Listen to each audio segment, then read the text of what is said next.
بسم اللہ الرحمن الرحیم۔ السلام علیکم پیارے بچوں، کیسے ہیں آپ؟ یقیناً ٹھیک ہوں گے، تندرست ہوں گے۔ پیارے بچوں، جیسا کہ آپ جانتے ہیں ہم نے آغاز کر رکھا ہے اپنی اردو کی کتاب کا، اور آج ہم اردو کی چوتھی جماعت کی کتاب، آج ہم اس میں اپنا چوتھا سبق پڑھیں گے اور اس کو چوتھے حصے میں مکمل کریں گے۔ ہمارا چوتھا سبق، اس کا عنوان ہے حضرت ابو بکر صدیق رضی اللہ تعالیٰ عنہ۔ پیارے بچوں، آج کے سبق میں جو باقی بچ جانے والے یا وہ حاصلات تعلم ہیں جن کو ہم نے ابھی تک اس سبق میں شامل نہیں کیا یا اس سبق کی ذیل میں ان کی ہم نے مشق نہیں کی۔ حاصلات تعلم کچھ اس طرح سے ہیں: لغت میں الف بائی ترتیب کے ساتھ الفاظ کے معنی تلاش کر سکیں، تقریر کے مراحل، آغاز، عروج، اختتام کا خیال رکھ سکیں، ذرائع ابلاغ سے نظمیں، گیت اور واقعات وغیرہ سن کر دوسروں کو سنا سکیں۔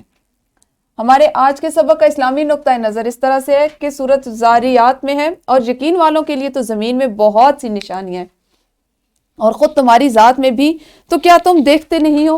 یعنی اگر جس بندے کا ایمان ہے اللہ تعالیٰ پر، اللہ تعالیٰ کی ذات پر، وہ اس بات پہ یقین رکھتا ہے کہ اللہ تعالیٰ خالق کل ہے، اس نے کائنات کی ہر چیز کو تخلیق کیا ہے، تو اس کا ایمان ہے کہ ہر چیز میں اللہ تعالیٰ کی تخلیق کی کوئی نہ کوئی نشانی موجود ہے، یہاں تک کہ انسان کی اپنی تخلیق بھی جو ہے وہ اس کو سوچ پر اور اس سمجھ پر قائل کرتی ہے، اس کے یقین کو مضبوط کرتی ہے۔ یہی ہمارا ایمان ہونا چاہیے کہ ہم اللہ تعالیٰ کو پر ایمان رکھیں اور اپنی تمام حاجات کے لیے صرف اور صرف اللہ تعالیٰ سے مدد مانگیں۔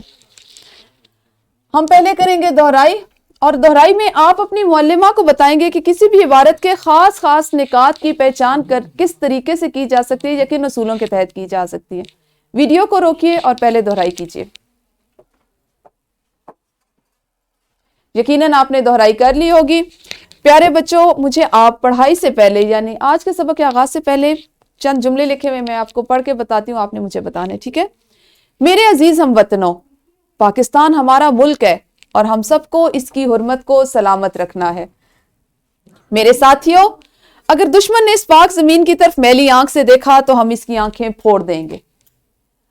کیا آپ اندازہ کر سکتے ہیں کہ یہ جملے ہم کہاں سنتے ہیں، کب ادا کرتے ہیں، یا ان میں کیسا جذبہ ظاہر ہے؟ جی، یہ جملے عموماً ہم اپنی تقریر میں استعمال کرتے ہیں۔ آپ نے تقریر کرنے کے جو اصول ہیں ان میں سیکھا کہ تقریر کرنے کے دوران میں الفاظ کا چناؤ اور جذبہ ہوتا ہے۔ جذبہ اس صورت میں آتا ہے کہ جب آپ کا الفاظ کا انتخاب ایسا ہو کہ جن کو ادا کرتے ہوئے خود بخود آپ کے جذبات یا آپ کی جو جسمانی حرکات ہیں وہ جذبے میں آ جائیں۔ تو ہم نے چونکہ آج سبق کا متن پڑھنا ہے جو باقی رہ گیا تھا، اور اس کے ساتھ ساتھ تقریر کرنے کے اصول بھی سیکھنے ہیں، تو اسی ذیل میں یہ جملے آپ کو دکھائے گئے کہ آپ کو اندازہ ہو کہ تقریر کے جملے کس طرح سے ہوتے ہیں۔ ہمارے سبق کا اگلا متن ہے، یہ آپ ہی کے دور خلافت کا واقعہ ہے کہ مدینہ طیبہ میں ایک نابینا بوڑھی عورت رہتی تھی۔ اس بڑھیا کا کوئی رشتہ دار نہ تھا جو اس کی خدمت کرتا۔